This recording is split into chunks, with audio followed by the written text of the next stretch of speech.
I guess we'll get started with our small group and hope that other people join. Welcome to the first Environmental Rotary Club of Puget Sound meeting of 2021. Yay! My name is Kimberly Peterson, and I am going to be the inaugural president of this fledgling club. And I would hello, Alan. Hello.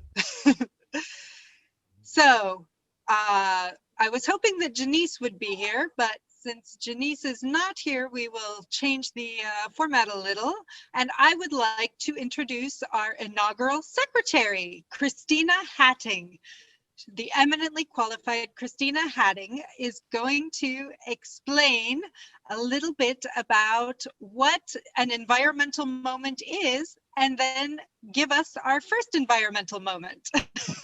So take it away, Christina.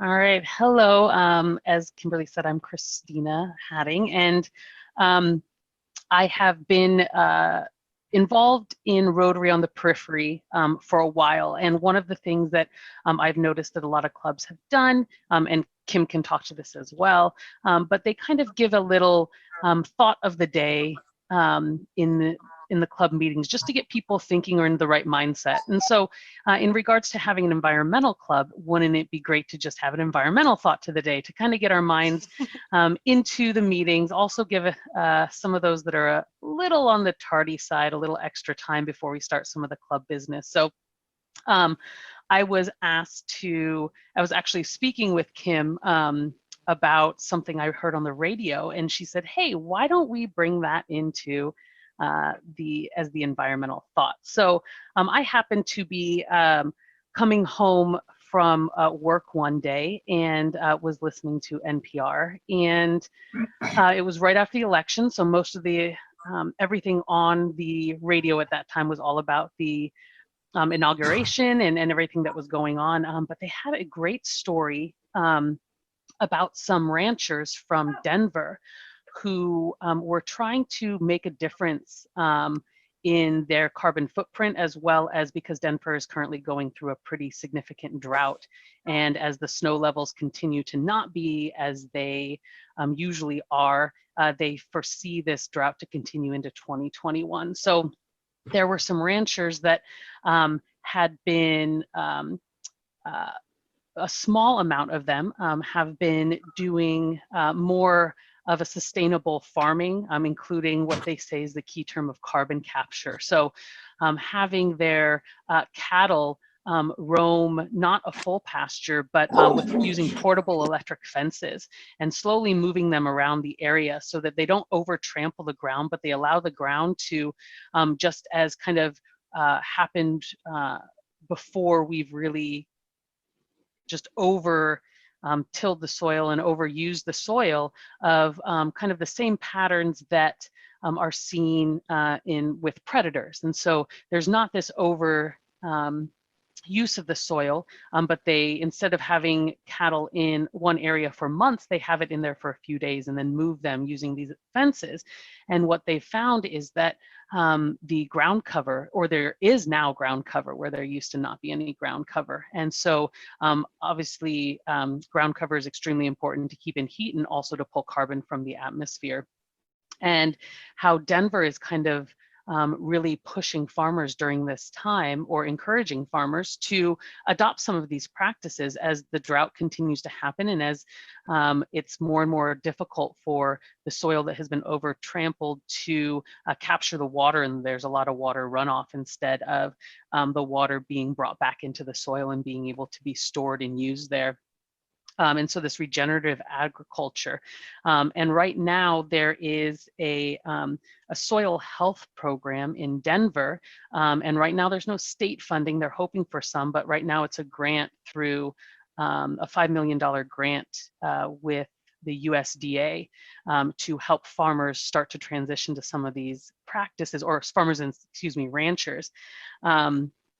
And how we're seeing a lot of younger farmers start to try and adopt these, and the importance of bringing,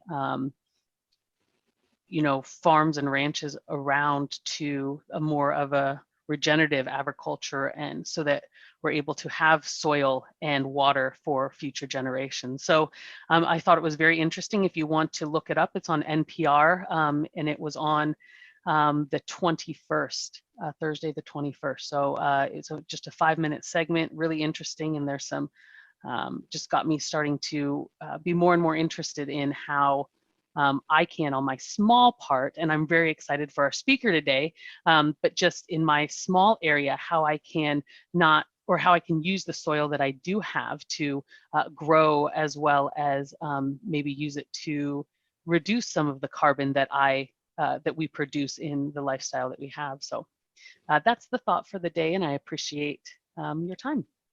Excellent. Welcome, Janice. Thank you for managing to find the sign-on. And I would now like to introduce the eminently qualified Janice Hoggett. She is our inaugural vice president and will be the president following my term. So take it away, Janice. Oh, after you finish chewing. Sorry about that. You're on mute.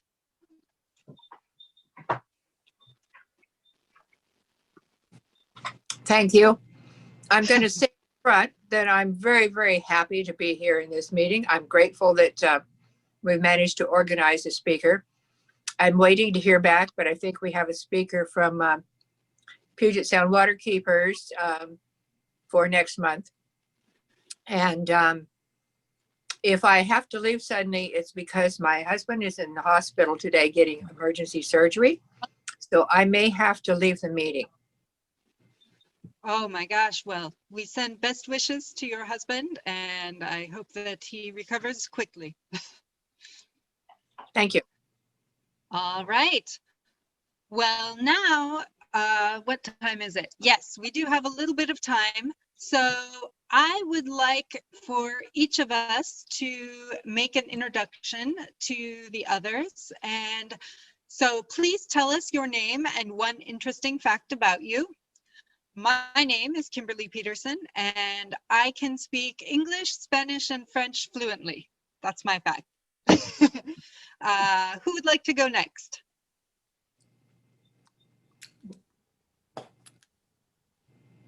Go Ed. Okay, I was waiting to be called on like a good student. Well, I'm Ed Belcher, and I am a visitor to your club today. I'm with the Lake Forest Park Rotary, and I am part of their environmental sustainability Rotary Action Group. If that's not a long enough name, and starting an action group in our club. Alan Mary is also a member of that action group. He got sucked in and hasn't said he wasn't going to be a member, so that's good. Yeah. We got a meeting coming up on Thursday to try to figure out what we want to do. I guess an interesting thing about me is I commuted from Kenmore to the University of Washington where I worked. That's a 25-mile round trip on the Burke-Gilman Trail, and I did that for 17 years and racked up something like 90,000 miles on a bicycle during that period of time. So, yeah. Amazing. That's one thing few people know about me. All right. Alan, would you care to go next?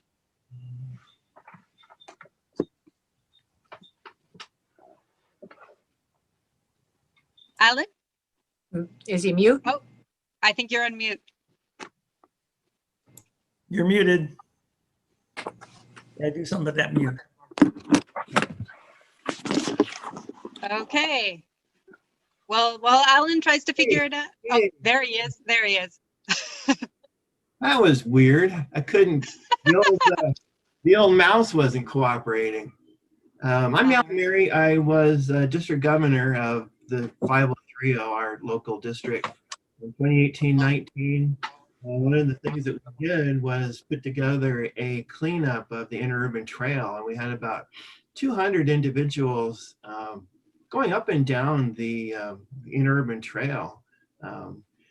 It was a great turnout. It was a great event, and it was terrible weather, but it was one of the crowning achievements of the year, and I hope that we can do something like that during this year and in subsequent years.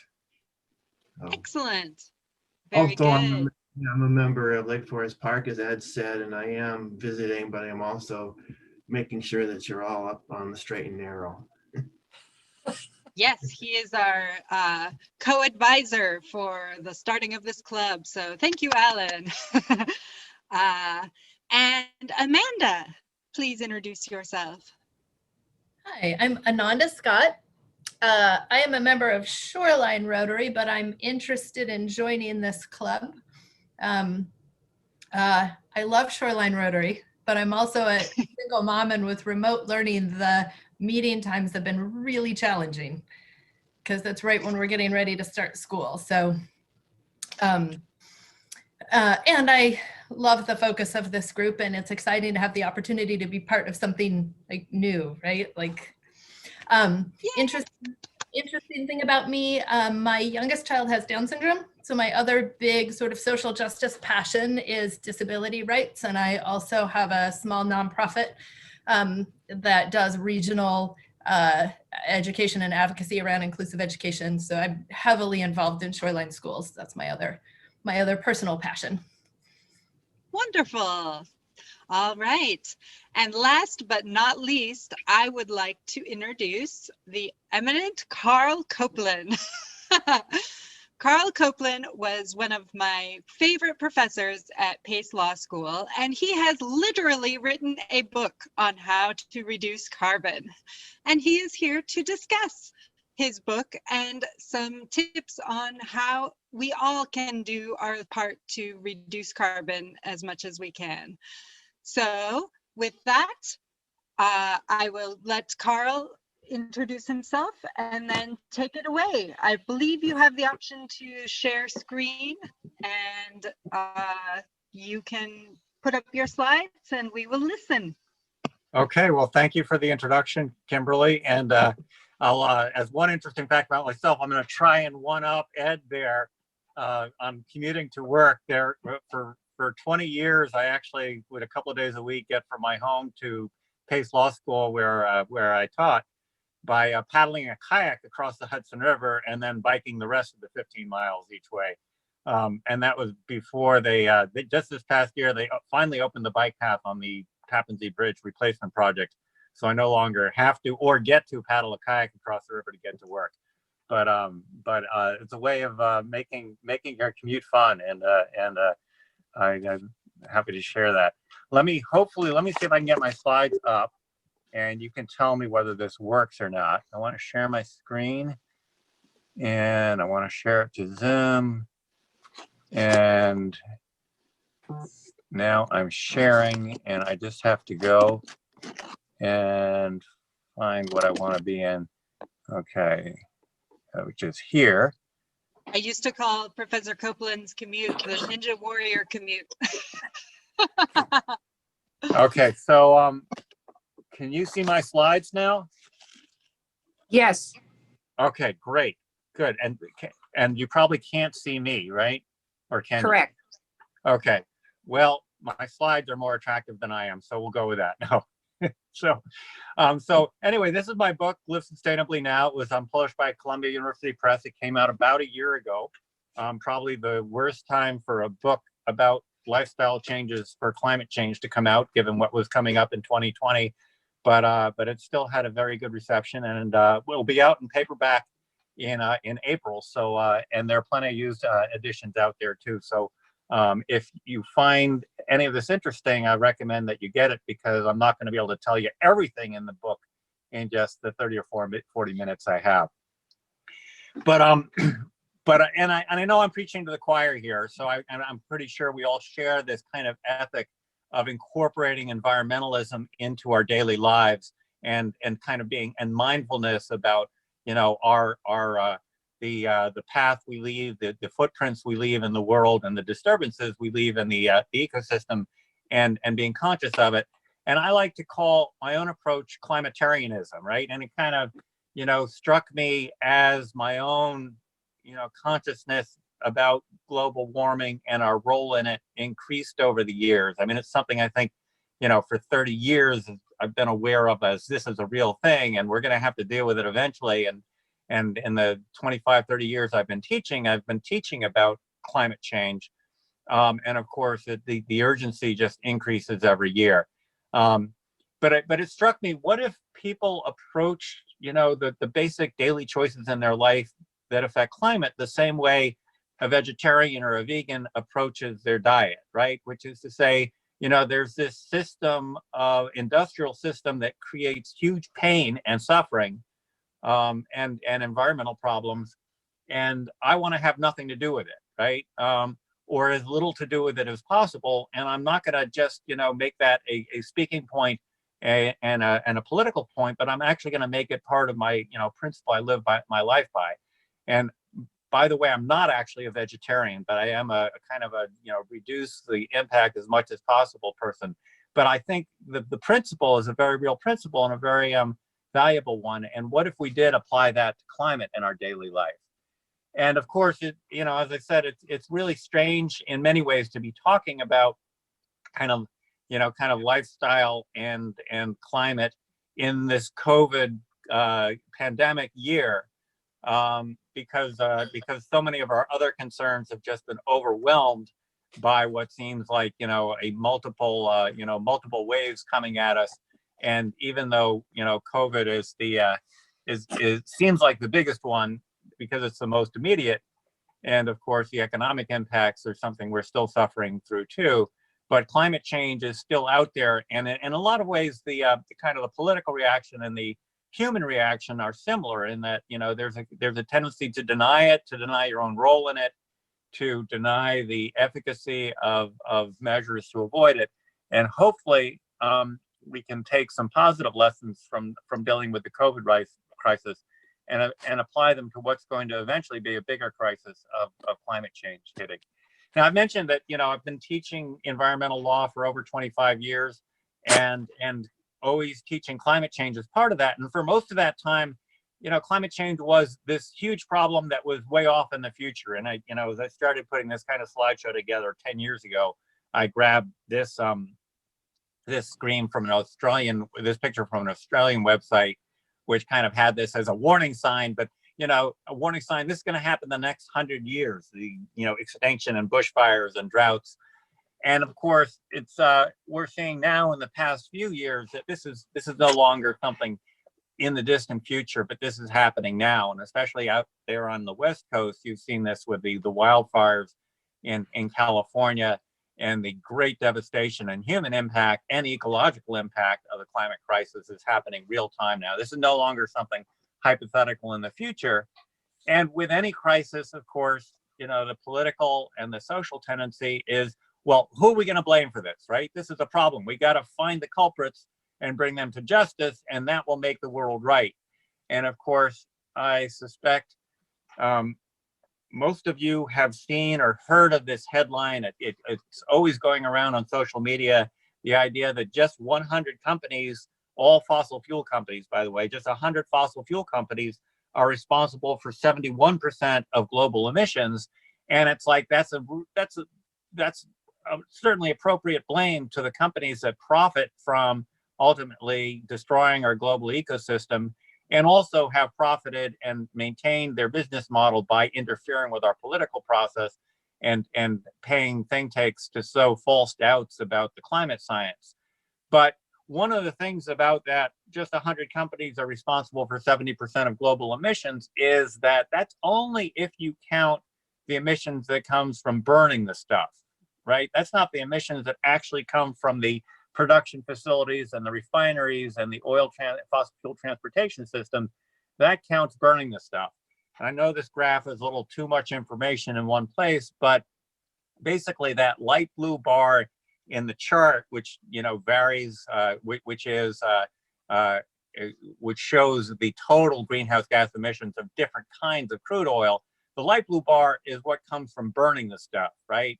Which is what we generally as consumers do when we drive cars or get into airplanes or heat our homes with oil or natural gas. And if you compare it, it's actually 3/4 of the greenhouse gas emissions from fossil fuels comes from burning it, not from creating it or pumping it out of the ground. We don't really create it.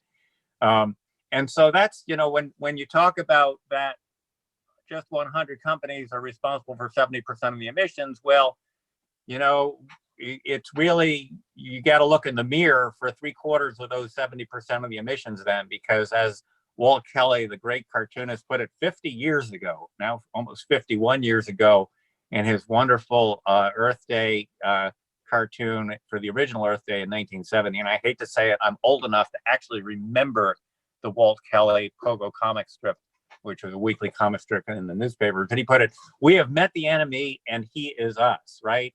We're blaming the enemy for this climate change problem. But if we're really honest about it, it is our consumption and our, you know, our inability to move away from fossil fuels in our own personal lives that drives the whole fossil fuel economy. And once you recognize that, right, if we are our own worst enemy when it comes to the environment, and it's true of so many things, not just climate change, what can we do about it, right? And you know, and it's an overwhelming problem. So the tendency is to kind of put it away and say, you know, I just can't deal with it, right? But I like to cite the first rule of holes, which is if you find yourself in a hole, the first thing to do is stop digging, right? And so we know we're in a hole when it comes to greenhouse gas emissions and climate change. And we look around ourselves and we see everybody else is busy digging that hole, right? Every time you buy a gallon of gasoline, every time you get on a plane, every time you put oil in your oil burner or light a natural gas stove, you're adding to that problem. And eventually you say, well, you know what, even if everybody else is still digging, it's just wrong to keep digging that hole when you find yourself in a hole. And the first thing you do is stop digging. And my book is really an ethical argument for why we should pay attention to our own contribution to climate change. And I know I'm not going to have time to go deeply into it today, but you know, if you actually step back and think about kind of the ethical question of individual carbon emissions, right? It's pretty inescapable that people do, and under almost any system of ethics, do have kind of a moral responsibility for paying attention to and reducing the amount of their own contribution to the global climate problem. And this is whether you think of it in terms of the golden rule, you know, the kind of the universal ethical prescription that you should do unto others as you would have them do unto you, or the variation of that is maybe you should emit carbon emissions as you would expect other people to emit carbon emissions in a system that would actually achieve, you know, a livable planet. And there are also kind of, you know, universal ethical prescriptions against avoiding harm, right? You want to in favor of avoiding harm to other people. There's rule-based ethics. There's whatever your source of rule-based ethics is.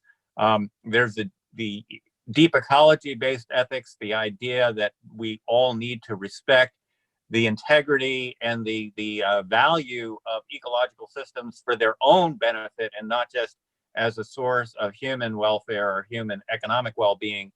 And even under a system of virtue ethics, right? The idea that a kind of Aristotelian mindful approach of thinking about your actions in terms of, you know, your whole holistic view of your own character, you know, and I know it gets to be a little circular. Virtue ethics tells you to ask, well, what would an ethical person do under these circumstances? And that sounds really circular, but even the act of stepping back and thinking about it, you know, what is right and wrong about continuing to engage in a fossil fuel powered economy? You know, I think most people in the environmental movement, you know, if they step back and think about it, would probably say, yeah, it is. There is a personal ethical issue here. But then once you look at it too closely, you can get overwhelmed again. I'll get there in a moment. I'll mention, you know, in terms of kind of rule-based ethics or ethics from authority, that no lesser personage than Pope Francis, issued that wonderful Laudato Si, encyclical about human and relation to the global environment. And in it, he said that humanity is called to recognize the need for changes in lifestyle, production, and consumption in order to combat this warming, or at least the human causes which produce or aggravate it. So even the Pope himself is saying we do have to look at our own consumption-related emissions as part of an ethical system of approaching our responsibility for climate change. And I'm sure, you know, if a very common debate or instead of disagreement or discussion among climate activists is this question of, you know, system change or individual change. I don't think I ever found, didn't find a good picture of a sign, but you go, and I've been to several climate marches, and, you know, and there are people saying, you know, having signs saying system change, not individual change, right? And you'll see on social media very often, I've seen climate activists who will say anytime that somebody suggests you look at your own personal carbon footprint, it's just doing what the oil companies want you to do, because they just want you to get overwhelmed with how hard it is to give up their product, and that's just a plot by the oil companies. Well, I guarantee you I'm not a plot by the oil companies, but I do want to invite you to look at your own role in adding to the problem. And I like to analogize, you know, a couple of years ago, okay, on the system change, let me just mention one other thing, right? Sometimes my slides remind me what I wanted to talk about, right? So, and this, you know, this dichotomy shows up in, you know, in op-eds and editorials. And about a year ago, you know, there were kind of competing, you know, op-eds. There was a New Year's climate diet. You see every year you see somebody suggesting that, yeah, this is the time as your New Year's resolution, take a look at your own carbon footprint and see what you can do to change it. No less a personage than Michael Mann himself, though, on the other hand, you know, had an article in a Time magazine saying lifestyle changes aren't enough to save the planet, right? Kind of poo-pooing that, saying this is too big a problem to address with individual change. And we've also seen this idea, this brand new word in the lexicon in the past couple of years, came out of Sweden, and the word is flygskam, and it's actually the idea of flight shaming, because air travel is such a huge contributor to any individual's carbon footprint, even if it's, you know, like everything else, just a small part of a huge problem globally. It's the idea that when you get on a plane, you know, you're all very often, you know, just by getting on one flight, using up the average per capita allotment for the whole world. The idea, you know, that it's kind of becoming socially unacceptable to fly for pleasure first came out of Sweden, and it has been spreading beyond that. And by the way, I'm not nearly as dogmatic about air travel as I sound. It's kind of, I have not said I will never get on a plane again, but I actually haven't been on a plane in about 3 years. Now, there's nothing new about this individual, you know, lifestyle change, consumption choices versus system change. When I was writing an article about kind of the interaction between kind of social change and legal change, and, you know, legal regulation necessary to address climate change, I got very interested in the abolitionist movement of the early 19th century, because, as you may know, that you know, many dedicated abolitionists in the 19th century would collectively, you know, get together and as an individual matter say, we are not going to purchase the products of slavery. We're going to boycott the products of slavery because it's a inequitous system. It's a totally unjust system. And so, you know, typically this is a resolution of the Vermont Anti-Slavery Society, would include a resolution, something along the lines that that no member of the society shall buy any slave produce, whether it's sugar or cotton, right? And so abolitionists would just substitute maple syrup or honey for sugar, even though it's much more expensive, or substitute wool for cotton, or pay much higher prices for limited supplies of what were called free trade goods, where you could buy, you know, certified not slave produced sugar or not slave produced cotton. And you know, the rhetoric got pretty strong, right? Talk about flight shaming. Here's an excerpt from the Liberator magazine, which was William Lloyd Garrison's newspaper, abolitionist newspaper, in the 1830s or so. And this is not all the sugar in producing which many of our fellow perish miserably is chipped in great questions to this country. We are the consumers who simulate by our demand this cruelty.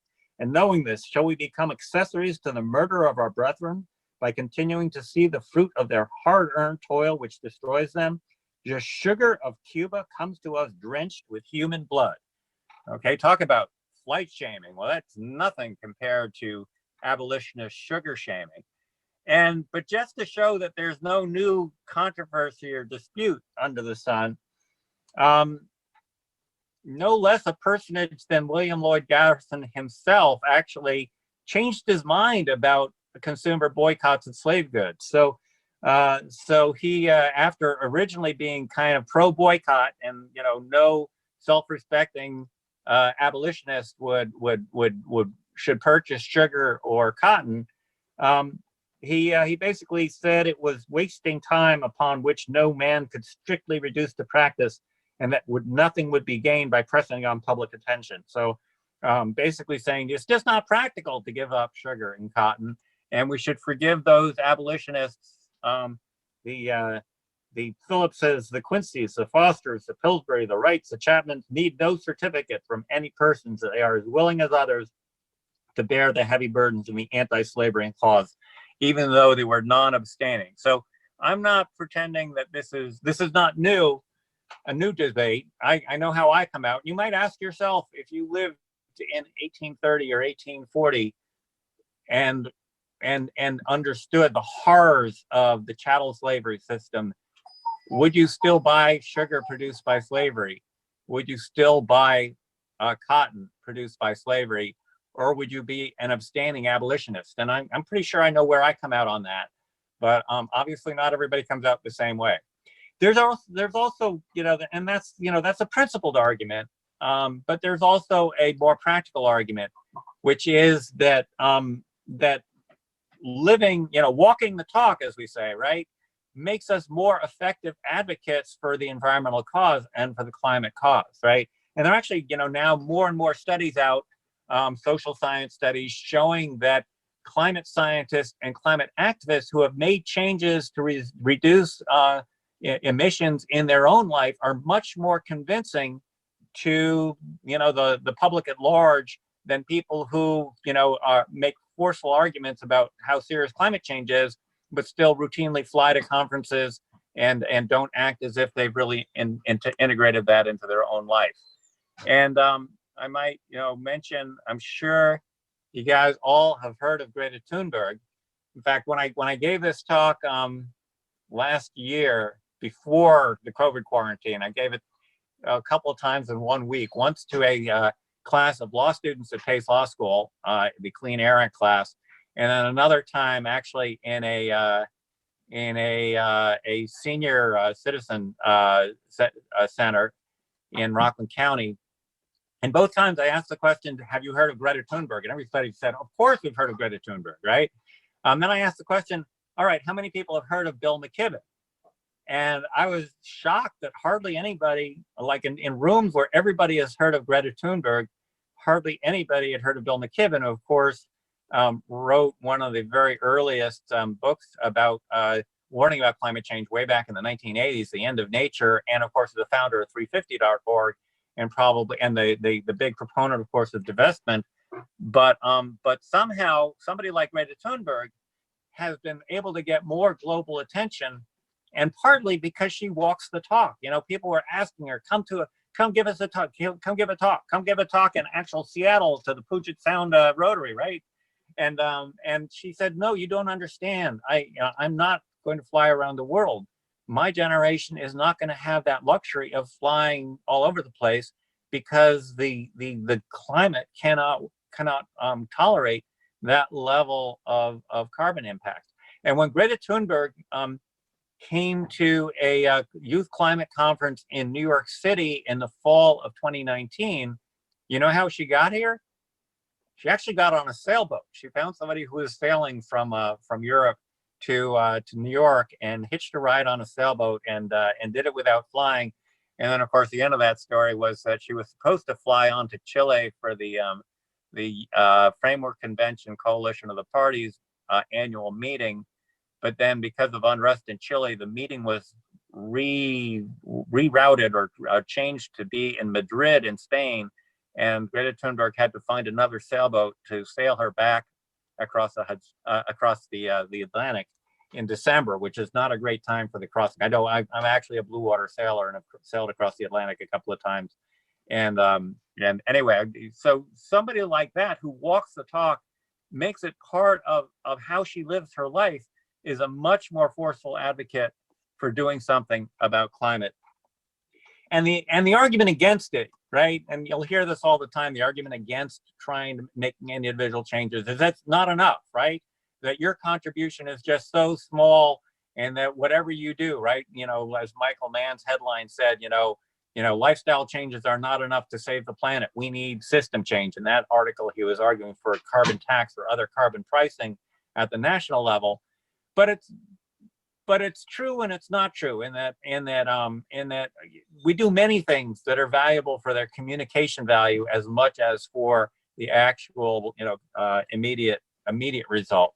And many other climate actions that we all agree are worth taking, such as divestment and the municipal pledges to meet Paris commitments, or even voting for climate candidates, or participating in climate marches or pipeline protests. All those things are, like individual changes, insufficient by themselves to address global warming, as long as that global market for fossil fuels continues to exist.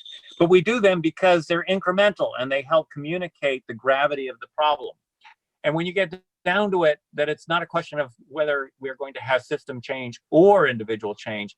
It's going to take both system change and individual change. And I think one of the great ways of putting this, I was reading a book last year about ecological climate conversations, basically at a conference in Tibet with the Dalai Lama. And so several climate ethicists met with the Dalai Lama and other Tibetan monks. And one of the Tibetan monks, not the Dalai Lama himself, but basically said, we don't understand why you Westerners are so hung up on a distinction between individual action and collective action and system action, because the community is nothing but a collection of individuals, and individuals are nothing but part of the community. And you cannot have system change without individual change, just as you cannot have individual change without system change. Which brings me, which brings me back to the idea that, that climatarianism, this idea of having individual responsibility and paying attention to it in your own life, does matter. And of course, one other, just to address one other, argument against it, which is any individual's contribution is so small that it makes no difference, right? There's even an article in an ethics journal a couple of years ago by a ethics professor who said, because you can't draw a causal line from your emissions to any actual harm anywhere, there is no ethical obligation, right? But that's not actually true, because the way the science of climate change works, all emissions contribute to the problem. All the fossil fuel, all the greenhouse gas emissions make the problem worse. And I found a paper where this guy John Nolt actually combed through the IPCC reports and calculated that basically a typical American lifelong carbon emissions could be expected to cause either the death or serious injury or dislocation to 2 people in the future because of climate change. And so your own individual emissions are not insignificant, right? They're adding to, it's kind of like this zero infinity fraction problem. You're a very, very small part of an infinitely large problem, and a very, very small percentage of an infinitely large problem is still by itself significant, right? A very small fraction of a very large number is still significant. And another way to look at it, of course, is that, and this is a chart you may have seen put out by Oxfam, that basically the lifestyle emissions choices of the richest 10% are responsible for half the global emissions, carbon emissions, right? And so if the developed world and the richest 10% are not going to make the changes, then we're not going to get there, because that's the source of the largest amount of emissions. Now you might be like saying, well, absolutely, let's go after the 1%. If we just get the 1% to cut their emissions, we can solve this whole problem and it won't affect me, right?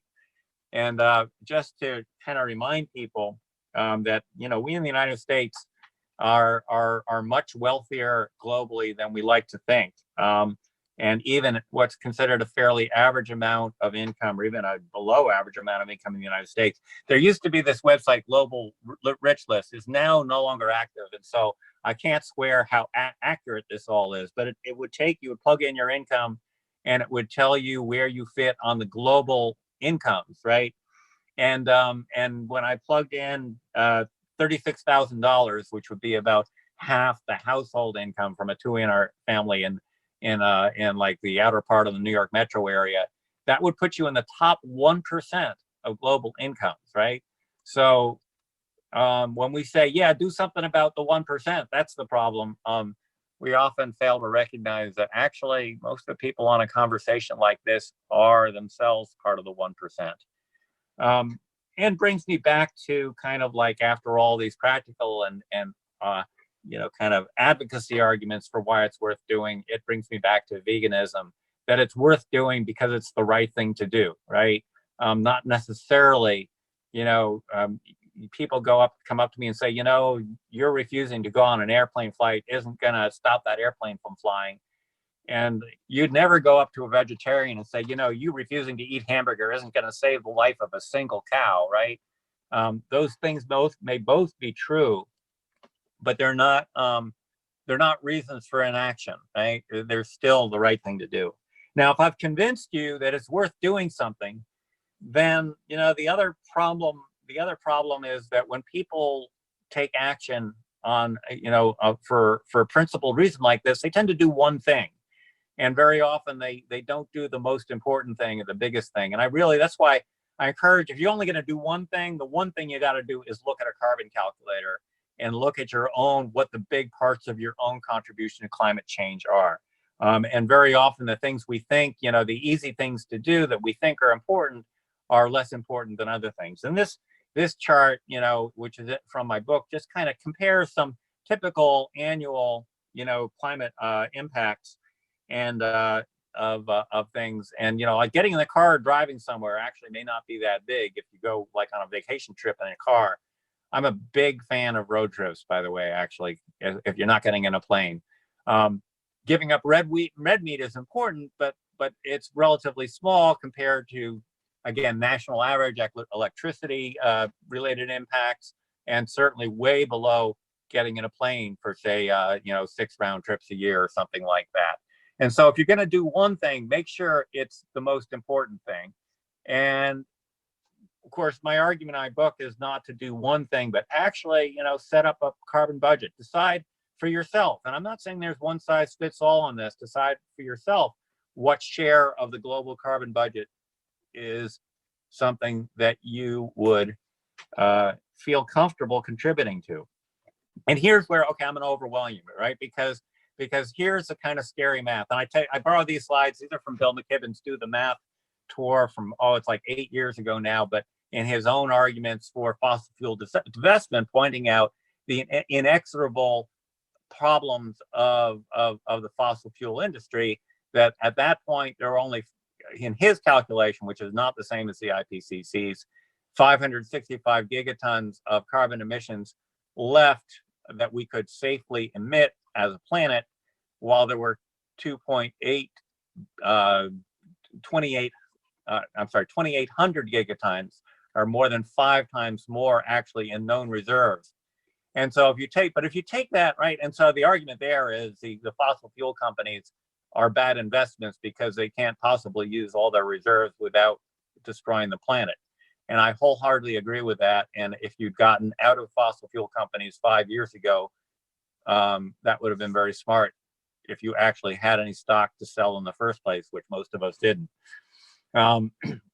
But the other part of that, if you take that 565 gigatons, which is 565 billion tons, and if you divide that by the 37 years at that point that was left till 2050, and divide that by the global population, you would basically get to each soul on the planet, each human being on the planet's share of that remaining carbon budget was 2 tons of carbon dioxide equivalent. Now, the numbers have changed since then. You know, and again, it depends on it. Bill McKibben's 350.org's numbers are a little bit more conservative than the IPCC's actually. And so, but we're still on based on the IPCC budgets, still at about a 2-ton total per human being on the planet per year carbon budget. And of course, that's total. And that means the things you have a choice about, which are usually no more than about half of that, your direct versus indirect. And there are different ways of defining that. And so your numbers are going to differ. But it basically limits you to about 1 ton per year per person on the planet if we were to distribute it all equally, right? And that's something scary to think about, because 1 ton of carbon dioxide is not a lot. One way to visualize it, this is my house in New York State. And it's a relatively small house, and I love it. It's a little cozy little house. It's about 1,100 square feet, right? And it turns out that at room temperature and sea level, 1 ton of carbon dioxide gas would fill up a 1,100 square foot house, the volume of it. So that's one way to think of 1 ton of CO2, not all that much. Another way to think of it is, well, how far could you drive with that? Well, 1 ton of carbon dioxide is what you get when you burn 100 gallons of gas or diesel. So depending on how fuel efficient the car you're driving might be, you might be able to go 5,000 miles in a Toyota Prius, or maybe 1,600 miles in a Lincoln Navigator if you did nothing else during the whole year. Or that same 1 ton is about the carbon emissions associated with 1 round trip coast-to-coast flight in the United States. It's similar to say a round trip transatlantic flight from the East Coast. Obviously, if you're flying from the West Coast of Europe, it's more. And once you get to South America, the Far East, it's a lot more. So that 1 flight, that would be the per capita allowance for the whole world, right? And that would be an either or. Either you drive 5,000 miles in your Prius, or you take 1 flight. Or it actually works out to just a 1/2 of like the individual share of an energy efficient single family house with 3 people in it. Sorry about that notification coming up on my screen. Okay. And so it's not a lot, right? And I'm not gonna, look, I don't even pretend I can live on a 1 ton footprint, though, as it turns out, when I added up my 2020 footprint, because of all the COVID restrictions, I came out as about 1 ton. But to compare that to the average, more typical American footprint, and this is for my community downstate and outside of New York City in Nyack, New York, household emissions of about 54 tons. That's for a 3-person household. That works out to be about 18 tons per person. And that is pretty much close to the US average, which of course is much higher than the global average. And if you look at this chart, you can see, kind of the big components of that. Now, by the way, this is a great carbon calculator. It comes up with different numbers than the way I've been doing it, because this is much more comprehensive. So this is much more like your total footprint. But you can see that car fuel, air travel, home utilities, natural gas and electricity, and food are very often the biggest kind of direct part of that emissions. And again, I leave it up to, I'm not going to say there's one right amount to aim for, right? The only defensible, the only totally defensible amount you could aim for would be a 1 ton carbon budget that would be the global per capita average. Even that is arguably too high, because, hey, the rest of the world deserves to catch up with the, historical emissions of the United States. But I don't pretend we're going to get there in no time. And I don't pretend that the United States is going to suddenly, reduce its consumption levels to that of the global average. But you can do something, right? My own target that I came up with about 5 years ago was, I want to get down to 4 tons, right? Which would be about 1/4 1/4 to 1/2, depending on how you measure it, of the average U.S. footprint. And that would be doing my part in getting there. And so to do it, and this is, my book talks about how to get there, right? And again, I don't say 4 tons is right for everybody, right? But I think for me, it was the right number to pick. And you got to address the big 4, right? The electricity and heat, how you get to work, and food, and the options, when I started doing this, actually are much better now, because electric cars, for example, are getting to be really cheap. And I also, I like to compare, being on a carbon budget to being like on a diet, right? You make choices about what food you're going to eat, you add up the calories, but it's also, I try to not be dogmatic, right? It's the total calories that count, not whether one day you treat yourself to chocolate cake. And I'm also a big fan of the Mediterranean diet as a food choice, which, by the way, happens to be a fairly carbon-friendly diet too. And I love this description of the Mediterranean diet. It's described as a somewhat reductionist approach to the traditional Mediterranean diet, can be considered as a mainly, but not dogmatically, exclusive plant-based dietary pattern. So it's sort of like being, flexitarian. You're mostly vegetarian, but the Mediterranean diet allows for feast days where you have meat to celebrate something, or for small amounts of meat or poultry or dairy as a garnish or something that adds to how delicious the food is. And I like to take that approach to my carbon diet too. I don't say never, ever, ever fly, but it should be for a very important reason if you're going to have the carbon emissions at 1 ton of pretty much going anywhere on a plane. So when you look at utilities, electricity actually is now the easiest to zero out, because almost everywhere in the country, most places in the country, you can choose a renewable energy provider through your utility. Actually, I suspect in the Puget Sound, Seattle area, you guys have so much hydro out there that your actual electricity footprint is practically 0 carbon anyway. But for the rest of the country, you can make that choice about your electricity providers. There are lots of different options. I'm sure Kimberly probably did some work on this at the Energy Project, but there's everything from buying renewable energy credits to being a subscriber to community solar projects to putting solar panels on your own roof. And the book discusses how those options work and which ones are the best. But it's an option anyway to eliminate your electricity footprint.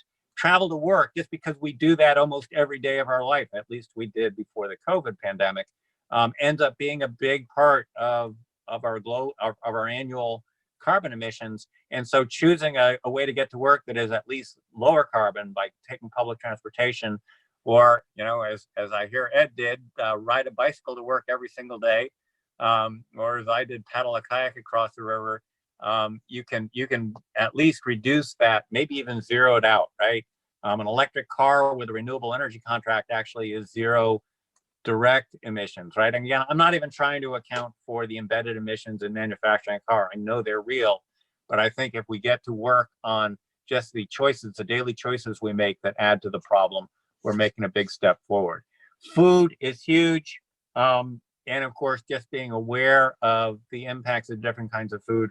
For me, I avoid, but haven't completely given up eating beef or lamb, just because I know they're at the left side of this chart and they are much bigger impact than everything else. Oh, by the way, the bars on this chart, the green of each bar is the amount of actual producing the food, and the orange is transport and processing. And so you see, for most foods, not all, but for most foods, it's the producing the food's the big impact, and transportation is not the lion's share of it. So that as much as locavorism and buying from farmers market has huge advantages for community supported agriculture, it's not the biggest thing you can do for climate, because that's not the big part of food production. Heat in many parts of the country is a huge impact too. And of course, the ultimately solution is going to probably be to electrify everything. Huge advances in the last couple of years on heat pumps, air source heat pumps. For a long time, the only, highly efficient electric heat would be a geothermal, dig a hole in your backyard and put in a geothermal well to a heat pump.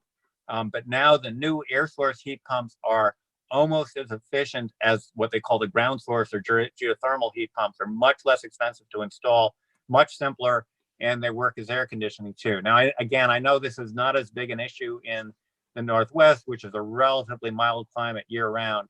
But for those of us in the Northeast, being able to get off natural gas or oil for heat is a huge part of our footprint.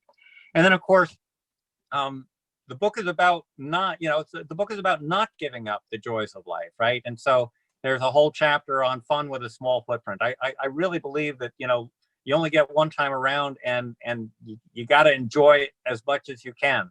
If the ethical system is based on adding to human happiness, there's nothing wrong with adding to your own happiness if it's not harming anybody else. And while we tend to equate fun with travel, of course, there are lots of attractions in discovering our own communities and our own regions, and not getting on a plane several times a year because there are actually great things to do nearby. Or, again, I'm very lucky that I've figured out some low carbon ways to get around and have adventures. As I mentioned, I'm a blue water sailor, so we've actually sailed across the Atlantic a couple of times now. And I've also actually rode my bicycle across the country in the spring of 2019. There are ways to do it. I know most people aren't going to go to those extremes, but and I just took a look at Google Earth and kind of I actually am so jealous of you guys in the Pacific Northwest. I don't think I would ever leave the Pacific Northwest if I lived there, because you guys have everything. I mean, in a one-day drive, right? Maybe a long one-day drive from, say, Seattle, you guys have some of the best mountain skiing in the world. Snow all year long if you want it. You guys have got some of the most amazing beaches in the world. You can go paddling with orcas. You can go backpacking. You can go to the desert. I don't know why you would ever want to get on a plane, I guess, except maybe to visit your friends and family back east. And I know that's a big thing. And of course, on a 2-day drive, you could go all the way from Baja, Mexico, practically almost all the way to Alaska. I guess actually, I have a friend who drove to Alaska, and I guess with the COVID restrictions, they're told they have 24 hours to drive through Canada, or something like that, or 30 hours or something. So it's possible, right? But my point is, and again, that actually putting 4 people in a family in a car and go on someplace will always be less of an impact than putting those same 4 people on an airplane and going usually farther, but the same amount of time. And so I really, my motto is locatourism beats locavorism when it comes to reducing your carbon footprint. And I urge people to discover their own communities. And of course, again, if you want to be a little crazy adventurous like me and get in a sailboat, I've been everywhere from the icebergs off the coast of Newfoundland to the palm trees of the Bahamas to the castle of Lisbon. And of course, well, I didn't sail my boat to the to Green River in Colorado, but I got there by train, actually, without leaving the ground. And I've been successful, right? When I first added up my carbon budget, I found I was right at the 4-ton goal I had. I kept doing this as not, some of those books are like, I'm going to live on a carbon budget for 1 year. Ha ha ha, I did it. Now I'll go back to what I used to do. But this is something I'm still doing. I just added up my footprint for the year 2020. And I came out, of course, it was a weird year because of COVID, but I came out actually as only 1 ton, 2,200. Well, it's a metric ton. It's a little bit more than an English ton. But about 1 ton, which is obviously smaller than what my target is. But part of my goal is that I should be, just like the Paris Agreement, expects us all to contribute to reducing at every level, national, municipal, regional, state. Then why not make your own individual Paris pledge? And if zero carbon by 2030 is something that we aspire to as a nation, why shouldn't that be something we aspire to as individuals too? And that is certainly my own aspiration, to pretty much eliminate all fossil fuels from my life by 2030. Still using a little bit of natural gas and a little bit of gasoline in the hybrid car to get around. So thanks for bearing with me. I guess, I don't need, I've taken enough time. I mean, I like to compare this again to some of the other great social movements of the past, and think about the Montgomery bus boycott, where, African Americans recognized that their system of daily commute was unjust. unjust to them. And they found another way to get to work. They walked to work, they carpooled, and because the principle was worth it. And I think we need to get to our own Montgomery bus boycott moment as a climate movement. So boycott fossil fuels, I say with a wink, because I'm not really quite there myself yet, but I think it's something we all should aspire to. And beg, borrow, steal, or buy a used copy or a new copy, I don't care, of my book if you're interested. It's I think an easy read. It's not that long. It's only about 200 pages, and it tells a good story. And I've probably used up more than my share of time, but if there is time for questions or conversation, I'd be happy to hear it. Thank you so much, Professor Copeland. Let's go back to see your smiling face. I'm working on that now. Okay. All right. I'm smiling. Excellent. Great. Thank you so much.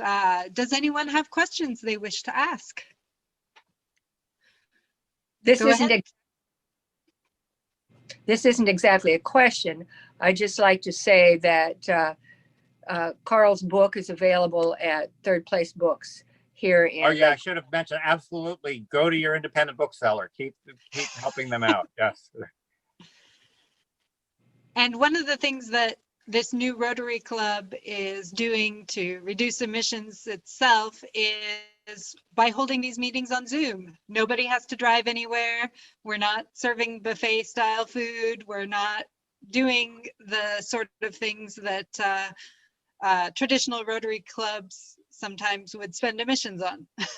And you know, Kimberly, we're doing the moot court. The National Environmental Law moot court is going to be all online this year because of COVID. And I hopefully, I mean, I think it's a great step forward. And if it works, I'm certainly going to be arguing that we should continue it in the future.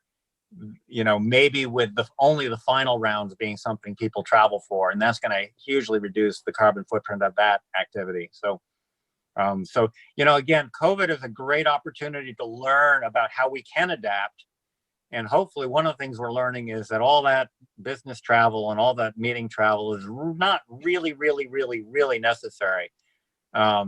You know, Waterkeeper Alliance, which I'm on the board of, we went from having an annual meeting every year to planning to have the actual in-person meeting only every other year as a way to reduce the carbon footprint.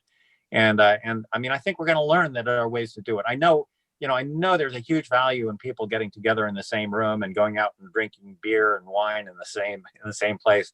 And we're going to have to figure out how to keep that. But I think this is a good lesson for us all. All right, go ahead, Ananda.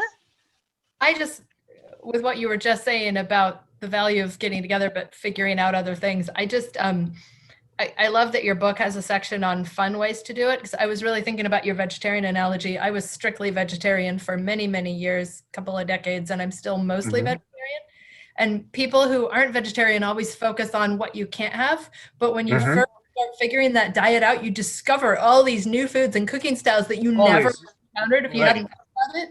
So it isn't just that you can make it fun, you actually end up sort of like COVID has done with Zoom, and there's been it's been a rough year, right? But there have been a lot of hidden perks and things we'll keep.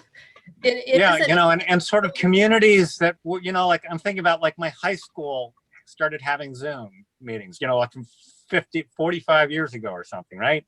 We graduated 45 years ago, and all of a sudden I actually didn't go to any of them. But it's like you would never, pre-COVID, you would never even think of doing that, right? And having like these, you know, see people in a way and creating and recreating communities. And I hear you totally on vegetarian being like, you know, I had the same experience with a Mediterranean diet, right? Which I you know, first adopted for health reasons.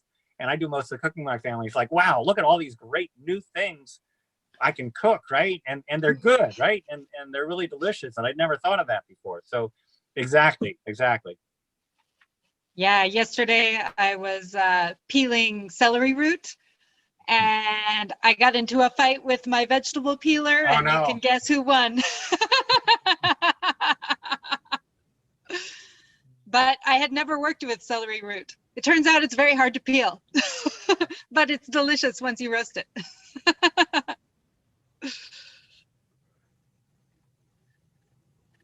Anyone else?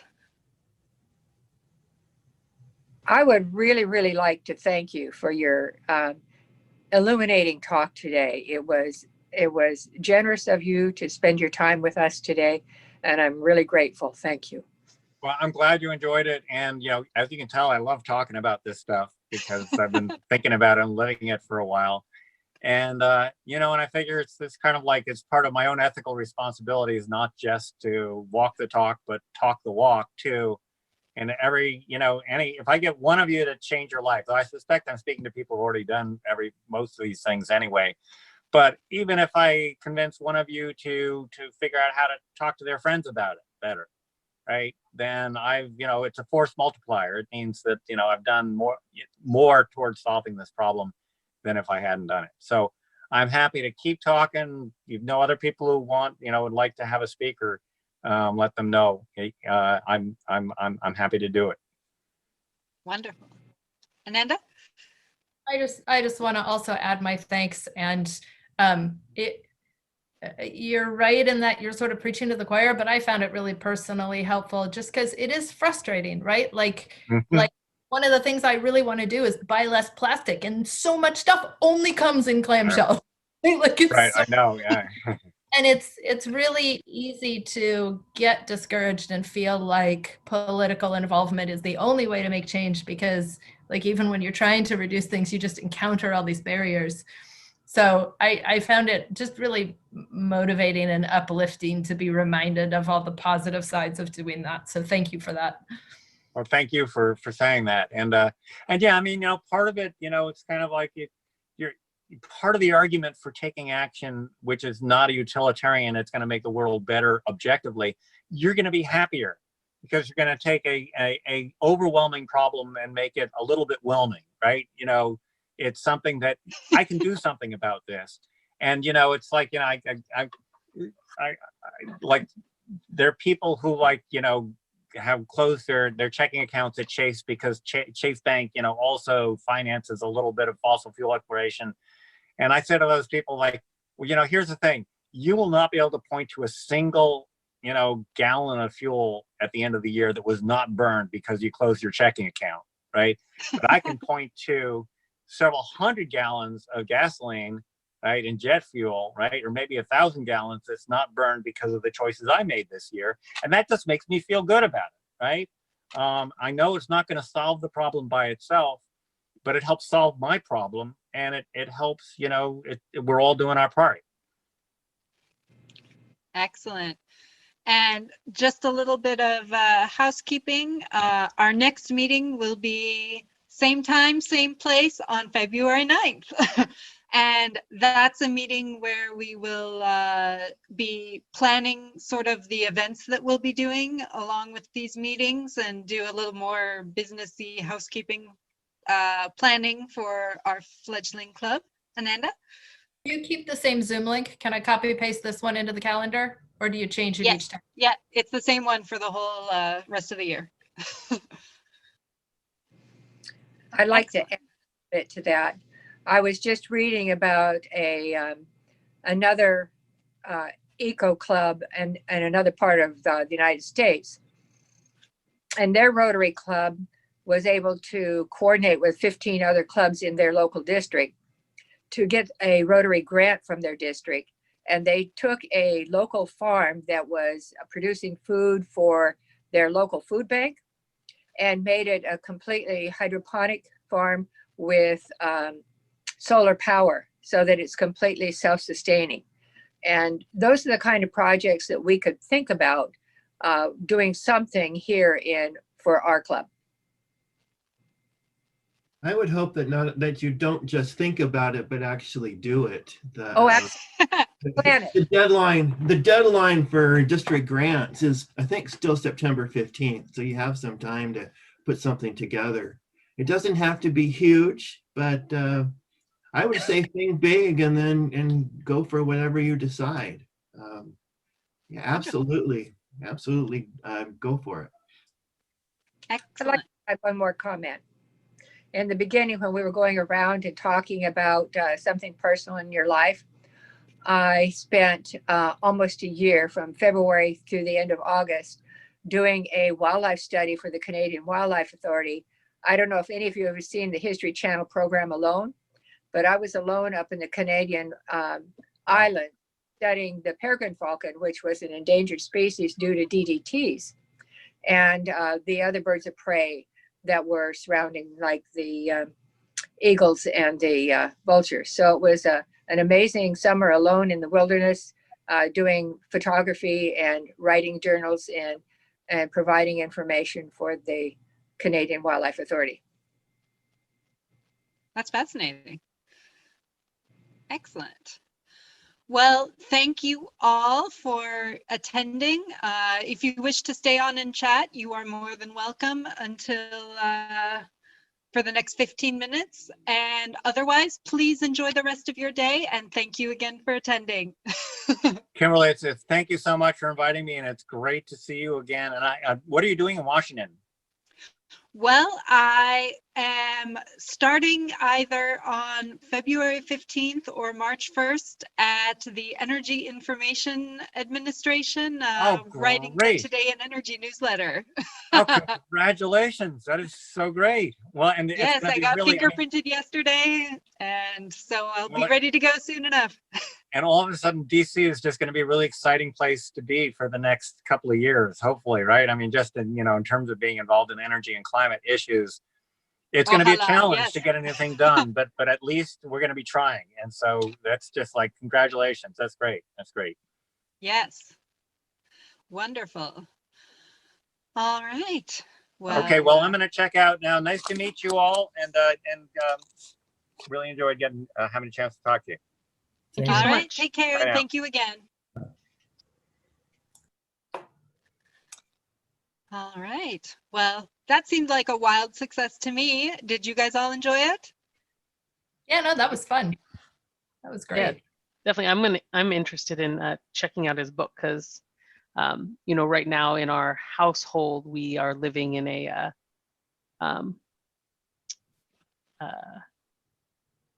multi-generational, multi-family household. So we have a lot of, and Ananda, so you're part of the Shoreline Rotary? Mm-hmm. So Bill and Judy McCulley? Yep. Yeah, my parents. Oh, no way. Yes. Love them. Yeah, so they're my parents. So we actually live in the same, so they live above us and we live below them. So Yeah, you've had my a lot mom's going on there the last year. yes. Yeah, and so my mom's really gotten into, and we have kind of creating our a little farm or family village farm. And so she's gotten into some hydroponic and aeroponic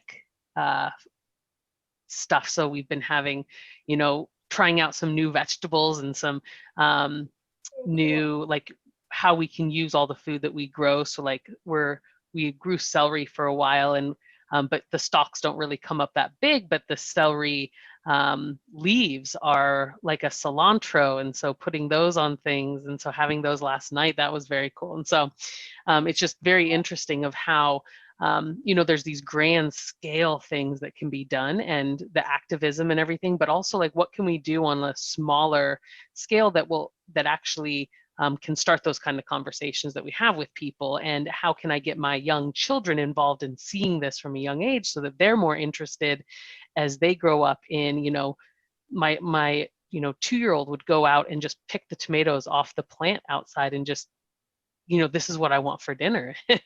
and so it's very cool to for them to see it grow and then see the fruits of that, and see the difference in the flavor. Like I never liked tomatoes until I grew them myself and tried it, and it was like, oh, now this is a tomato. Kids have such a different relationship with food when you grow it too. I remember my youngest, I've had a